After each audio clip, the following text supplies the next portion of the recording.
to say, there's no point in even backing up to try to figure out what happened. Hey, but she's doing fine. Yo, this game got on forever. I gotta play Ninja Tournament. You know, I can tell. I gotta make sure that's going. It's gonna check in. Oh, she's your night too. Not the night. I just gotta put this on a different board. And I think Nate will know how to check.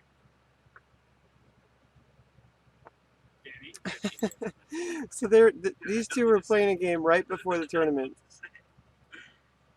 Alexandra Botez somewhere is absolutely going ape bleep on camera for her boy. No. He's bringing the king in. The thing about Nate is he's so strategically, like, he's clearly done a little more work in that regard. If Nate wins, unfortunately, there won't be an interview with him because he has a Fortnite tournament right after this. Wait a minute. Did they start the tournament early? Okay, he missed it, so there's still a chance. There's definitely a chance. That's an 8. Did they start the tournament early? That would be the most poetic justice, right? If karma is real, this game ends in a draw. Bring the king up. Bring the king. Help the pawn. Okay. They started the tournament at 11? There's a chance. So you're saying there's a chance. This was a draw. I think this is going to be a draw. Well, maybe. Okay, well, theoretically, the answer is it should still be winning the fight. But I'm with Robert that this is ridiculous. I mean, okay, first of all, I need to show you guys this game. We'll go through the beginning, but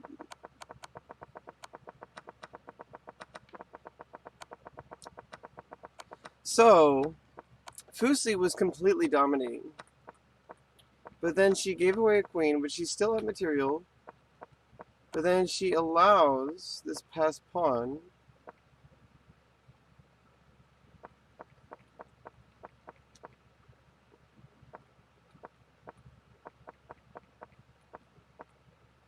Okay, all she had to do was just play to protect against that passed pawn. Now he's offering a draw. He doesn't know how to win with a queen. I'm surprised. Oh, now it's a draw. Oof.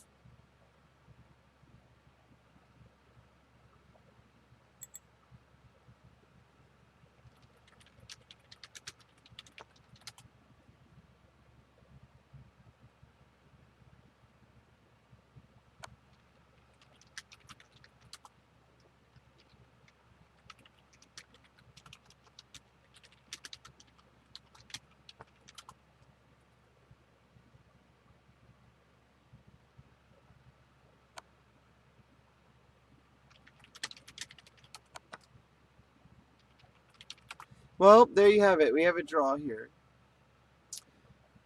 I mean, the schedule for Pogchamps says that it's 12 p.m. Oh, it says 11:30 a.m. Oh no. Oh no, I was wrong, you guys. I'm so sorry. Well, looks like we're getting the next round's in an hour. Oh god. Looks like I missed this game, but it's okay. We're gonna go over the game. So let's go over this game. Let's unfollow. It's okay, we can still go over the game. That's how chess works. It's just we don't get to see it live. I'm so sorry, everyone. I'm 30 minutes late. I thought it was starting at 12 p.m. because all the other days were starting at 12 p.m. and 1 p.m. I think I just got fired. Okay, Oh yeah, hello, chess.com? Oh, you're fired. Oh, by the way, disclaimer, I am not an employee of chess.com. Just want to make that clear, because that is against Twitch terms of service to claim to be, like, part of, like, you know, staff of places. I was just joking.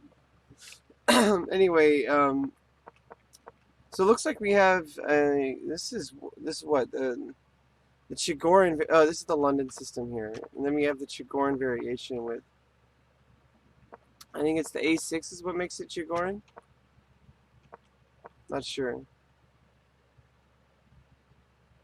Um, okay, just you know, you should probably let me hide the moves so I don't see the moves. Okay, first of all, let me go into analysis so I can.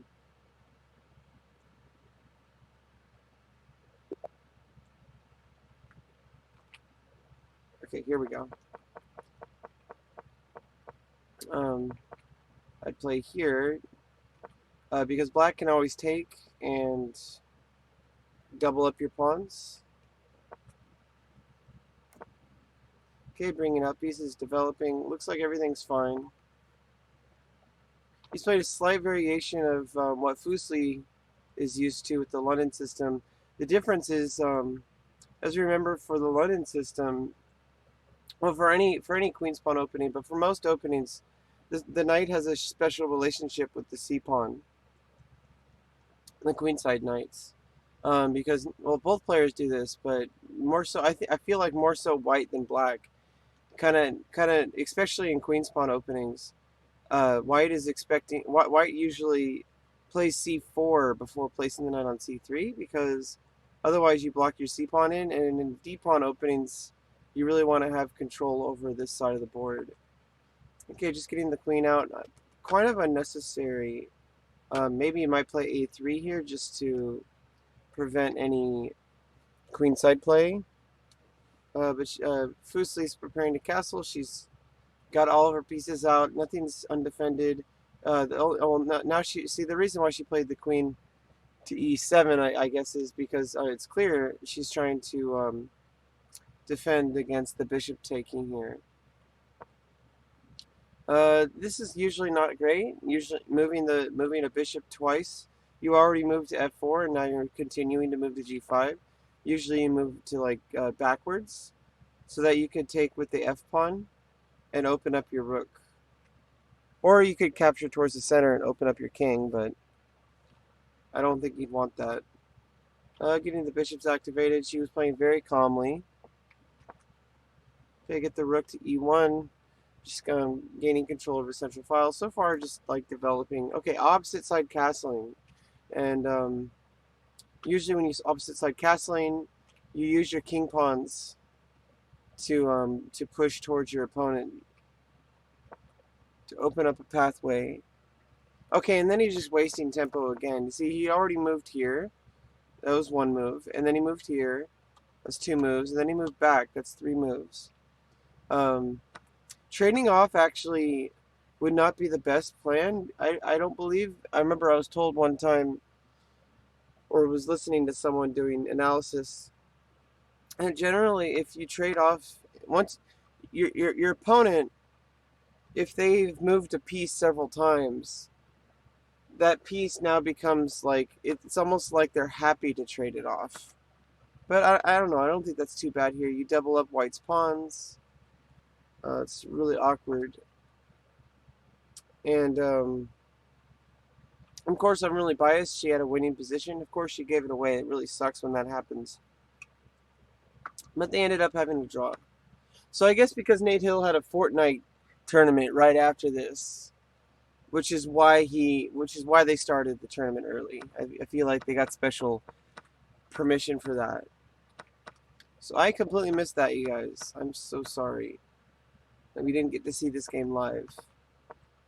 But we're looking at the game. Okay, so now he's doing this again. He's just moving the bishop back for no reason. You kind of notice this. He's just moving the bishop back. I mean, he's playing carefully. You got to give him some credit. He's making sure that his pieces aren't in the line of fire. He's making sure that, you know, he's moving his pieces back. Even though he's losing tempo, it's objectively not that great, but you got to give him some credit. Hey, Yogurt. Yeah, I missed this game live because I didn't realize they started this tournament today at 11:30. It's great. I just kind of woke up.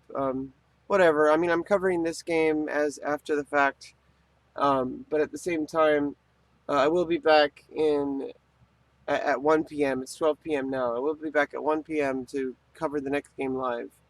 When I double checked, it is starting at 1 p.m. and not 12:30 p.m. because this one started at 11:30 instead of 12, and I've missed it. But anyway, I saw the end of it, and I thought they were just playing a game, like, casually before. Like, they were just playing, I don't know why they would do that, but I completely missed it. But it's okay. I still get the game after the fact. And this is kind of a prelude to tomorrow. Tomorrow I'm going to miss the first game live, but I will cover the game after the fact. Before I start the next, before I, just for, obviously I need to cover all the games. I'm going to be uploading them to YouTube. And, but I mean, that's the cool thing about chess. We can always look at the game after the fact. At the same time, it is kind of exciting to do them live, and it's good practice for me. Commentary is one of the side gigs that a lot of chess players have, and especially as a Twitch streamer, commentary is one of the main things that people come to watch chess for. And commentary, basically we're doing our own commentary on our own games. It's basically, commentary is like the best way, one of the best ways to learn, because it's live analysis. Looking at games after the fact is good, but I feel like watching them live, it's like you kind of, especially the rapid games where it's like you don't really have too much time. It's really nice when you watch the classical games, because you can go over a ton of different stuff while you're waiting for people to make moves, and you can constantly go back to the position and basically just be right there with the players.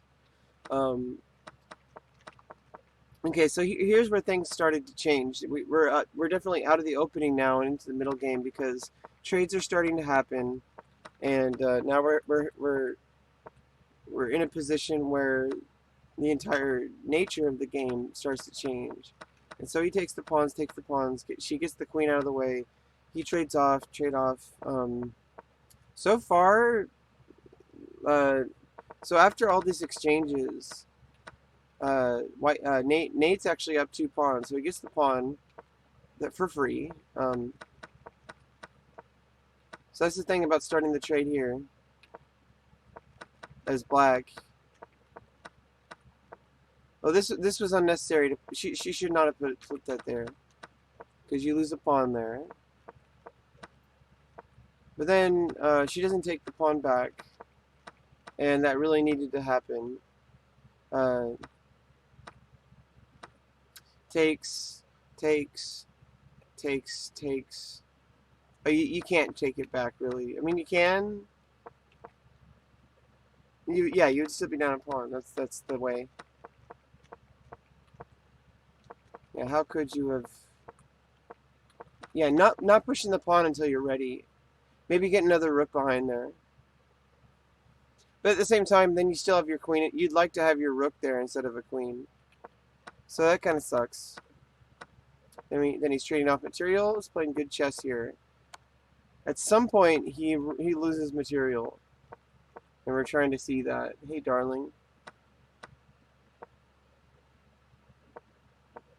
At some point, he loses material. Okay, he loses the queen. That's what happened. That's really, really easy to see, especially since like her knight's he attacks her knight, but he failed to see this. It's really hard to see, even for more like I'm more experienced. I still don't see a lot of these knight forks.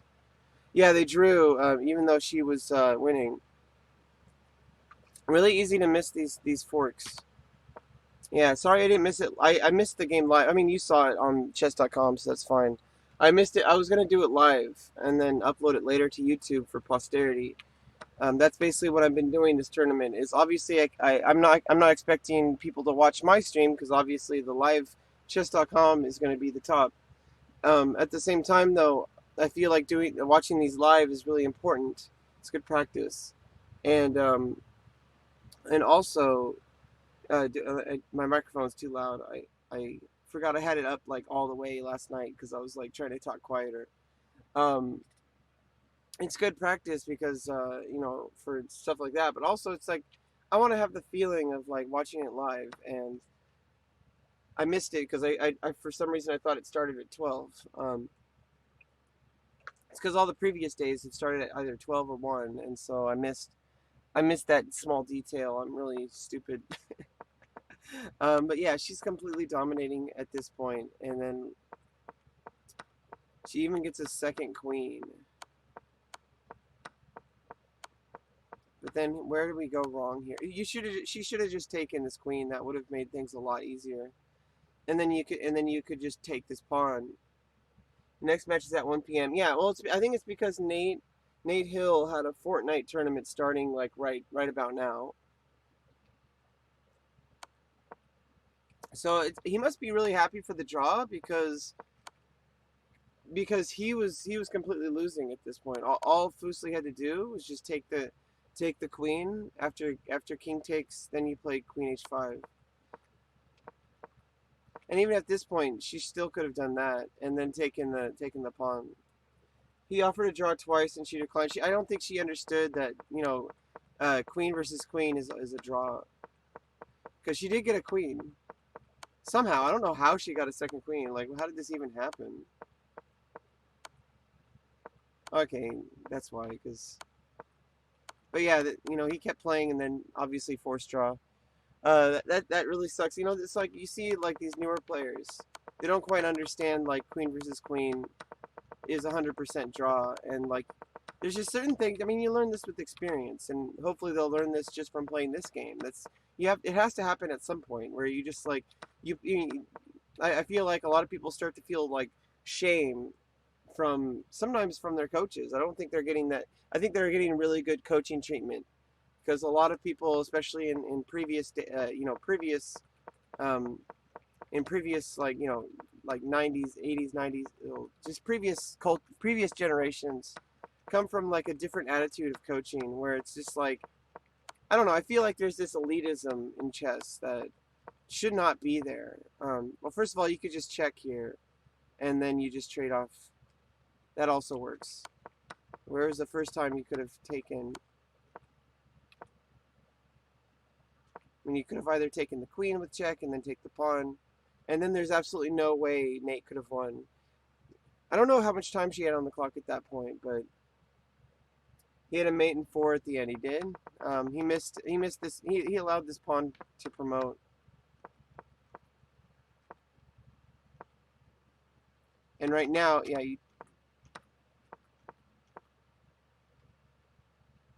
you don't need to worry about this. Like,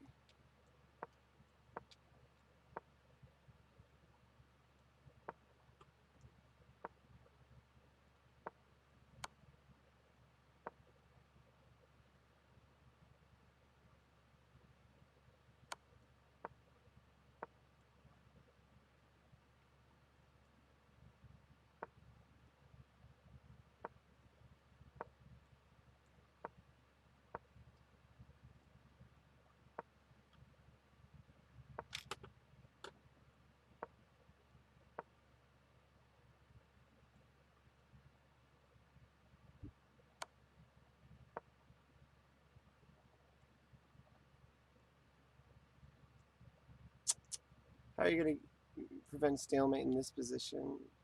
Yeah, obviously, that's not the ideal situation here.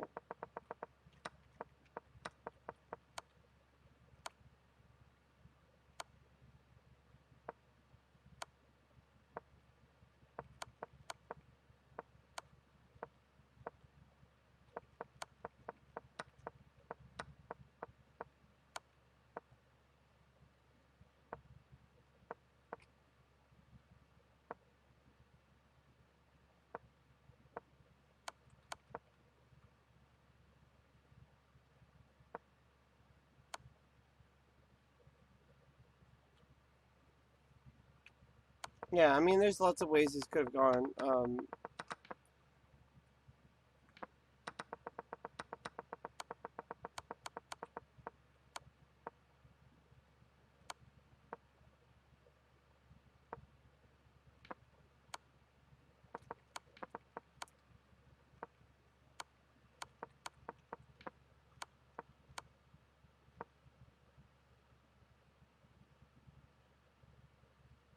I mean, the queen versus queen, obviously, it's completely over. You could try to do stuff like...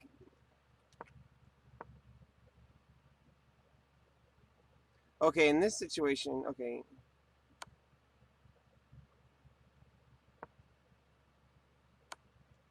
Yeah, it's not gonna happen at that point. It's the part where you had a mate in 4. Really? You had a mate in 4 when there's 2 queens?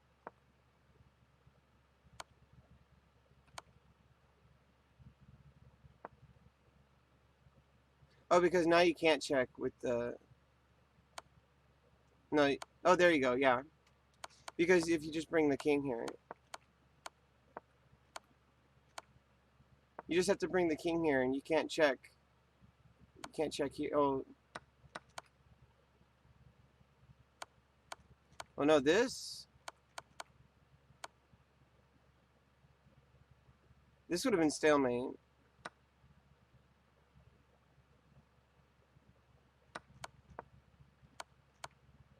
Yeah, you could just play here. Oh no, never mind. It's not stalemate. Yeah, there you go. He missed a mate.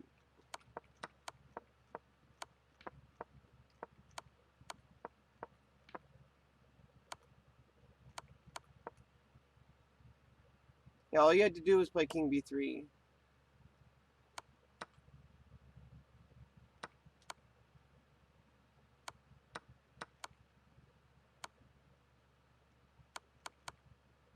If he had played king b3, that would have just changed everything. But instead, he played continue with checks. But you need to use your king.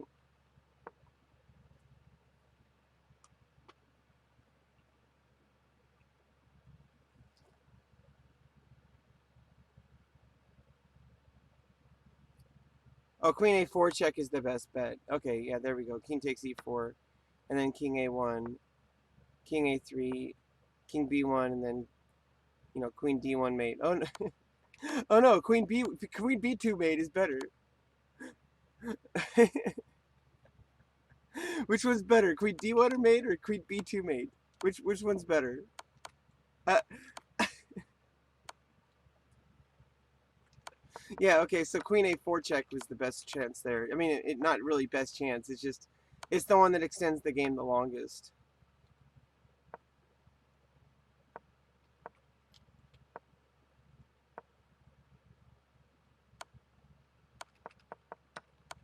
Yeah, so this was definitely not the right move. You just needed to move the king to b3. That's all you had to do. Put the kings in opposition, and then there's no chances because the king and queen protect all the checks. And this is just winning for white. It's like the only good move, quote unquote, is the one that just extends mate by 2 moves. Anyway, I will be back in 35 minutes.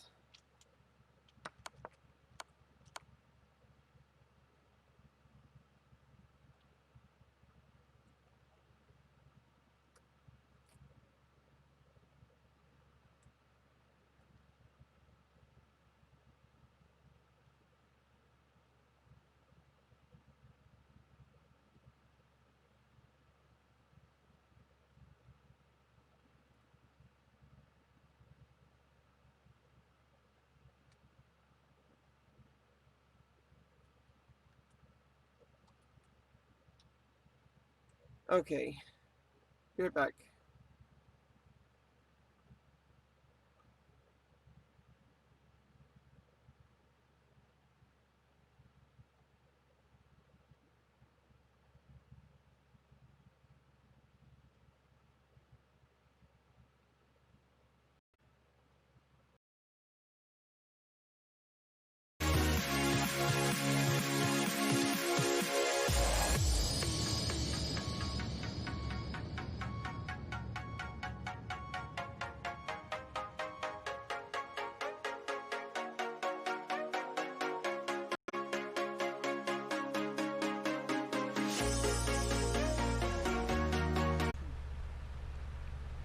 Hi guys, I'm back.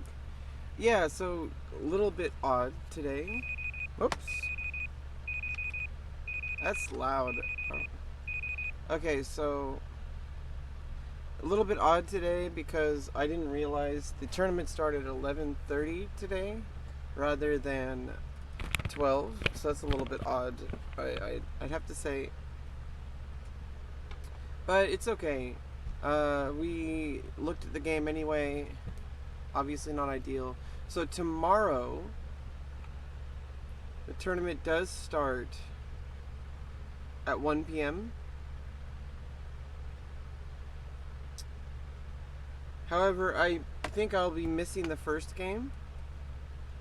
I do have my therapy appointment at 12:30, so I won't be back till 1:30. When I get back, I will go over the game. I'll have the game running on stream at least. And then I'll go over the game as soon as I am able to. But yeah, we're about to start the next round. So it's E-Rob. So it's E-Rob versus Voyboy today. I'm pretty sure Voyboy is gonna win. Pretty sure. Just trying to remember if Voyboy's name on chess.com is just Voyboy.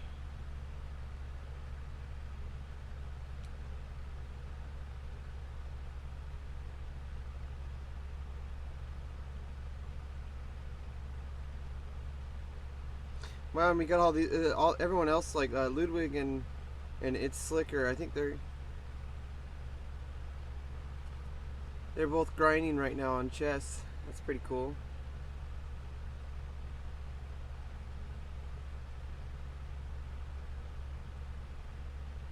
And they're not playing again until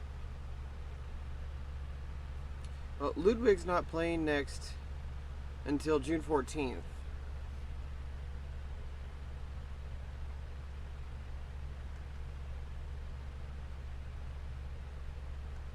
And Slicker's not playing again until the 13th.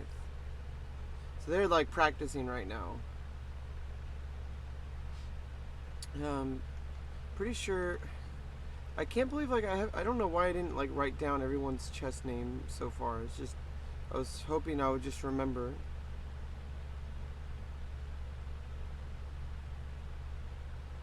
Son, and I'm not dreaming about the Canucks. Wait, how are Ludwig and It's Slicker playing? Master level preparation. It's an egg, boys. His openings are Grandmaster. Wait, was that on the website? Was that on chess? It's all on chess.com. Wait, did they hear that? Oh, we heard it all. I didn't hear that. Wait, how come they don't? Oh, that's so frustrating. How come they didn't? How come they didn't post this game up online? How come they didn't post this game up online? Danny, you know what I appreciate? On the schedule, it doesn't say. Like, Slicker is non-stop. He's very fast-paced. Ludwig is a little more tame, and then just try to hit you with those one-liners. Yeah, just explode. It was supposed to be just Nate Hill versus Fuseli, and then E-Rob 2-1 versus Voyboy. Why'd they get this extra game in there? It doesn't say on the schedule. Slicker missed the checkmate 1 all the way back on move 18. This really sucks. You guys, what is going on? How come they changed the schedule?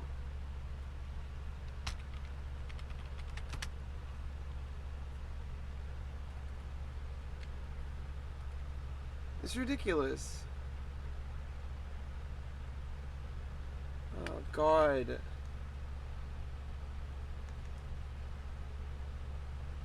Today's really screwed up.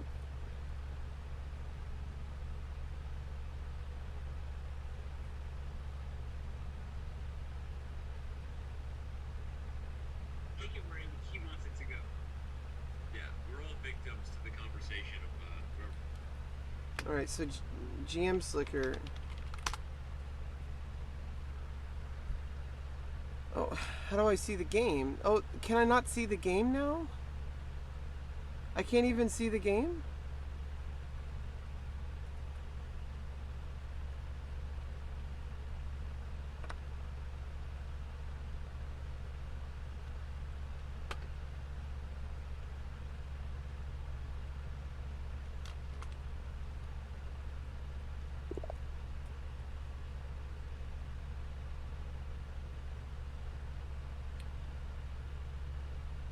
This isn't fair, you guys. I was supposed to. There was supposed to only be 2 games today. It's not fair. I was trying to follow all the games.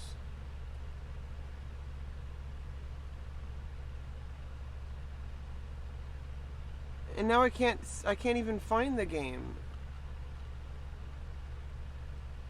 I need to go into the username. I need to go into members. GM Slicker. Let's go do that.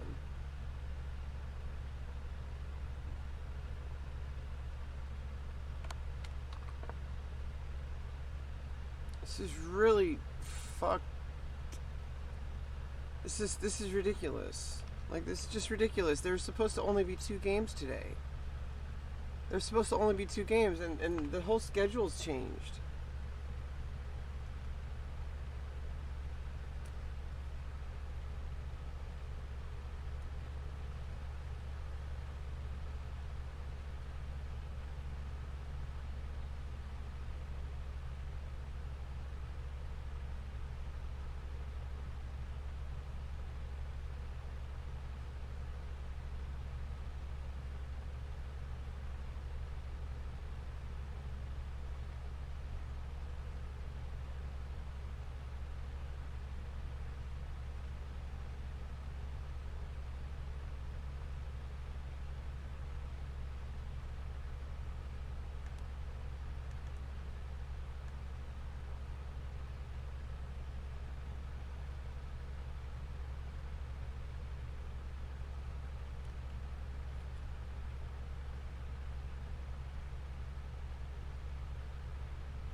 Wow. Anyway, that sucks so bad. I really wanted to catch these games live. I've been trying to catch all these games live, and I was already angry that, not angry, but I was already, obviously my therapy appointments are more important than covering these. But at the same time, it's like I really wanted to catch all these games like live, if at all possible. And then suddenly they change up all the schedule on me, and I don't know why they didn't update the website. I don't understand. It really hurts. It really hurts.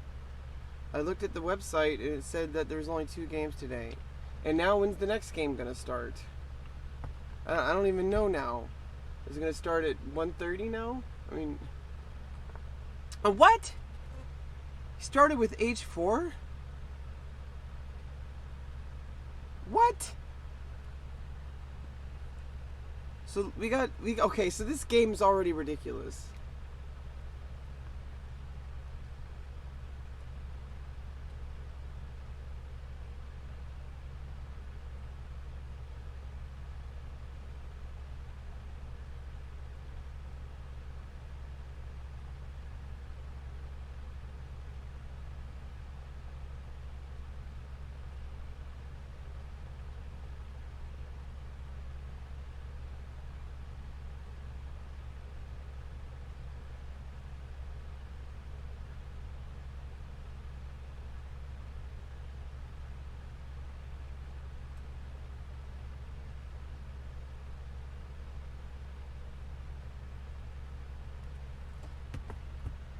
Yeah, so H4, that's this strange move.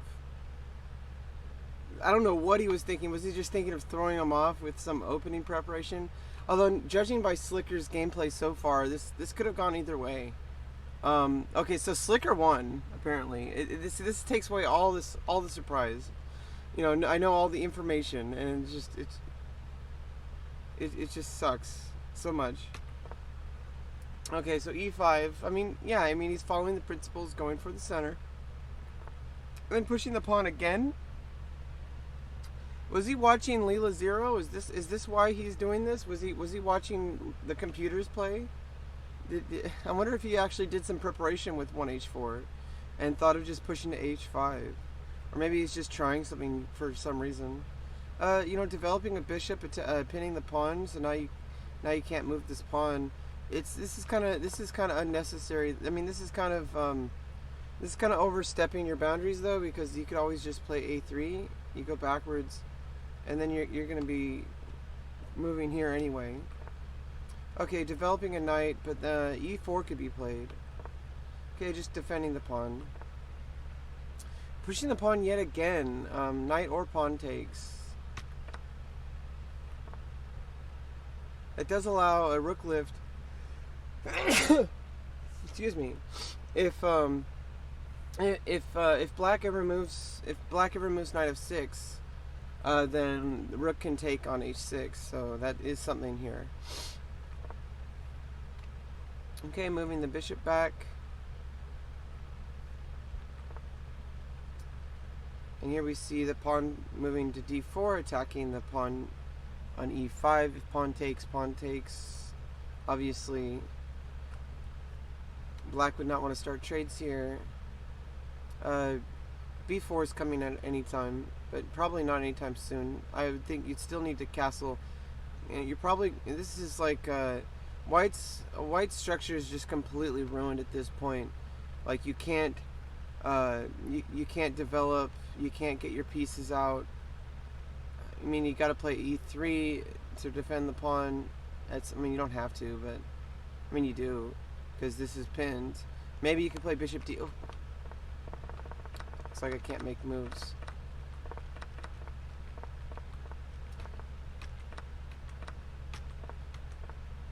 Okay, attacking the knight. This is just losing. You need to move the knight away.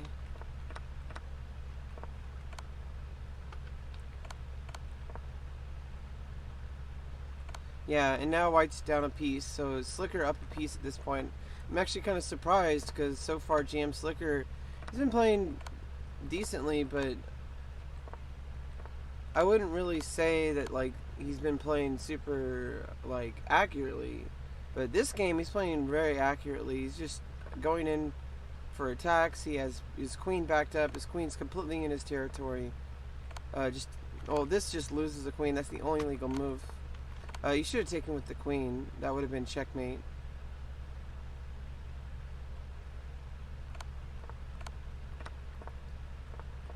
But you know, he missed the mate. But at the same time, at this point, it doesn't matter too much,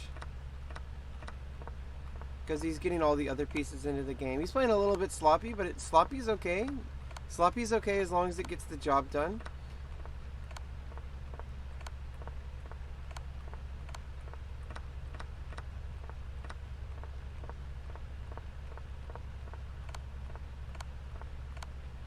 And now you have two queens. So that's I mean, if you start off the game with 1h4, and then just that's actually not really the, obviously you are losing, some development here, but then as soon as you just your piece is under attack, you need to save that piece, and that's basically where everything went south from there. And then not only that, the thing that really changed everything was moving this pawn, because this bishop is just staring at f2, and you have this queen staring at f2. You could even just castle here and castle kingside, and even though you could, that would be pretty dangerous too. So it's just, everything's just completely messed up for white here.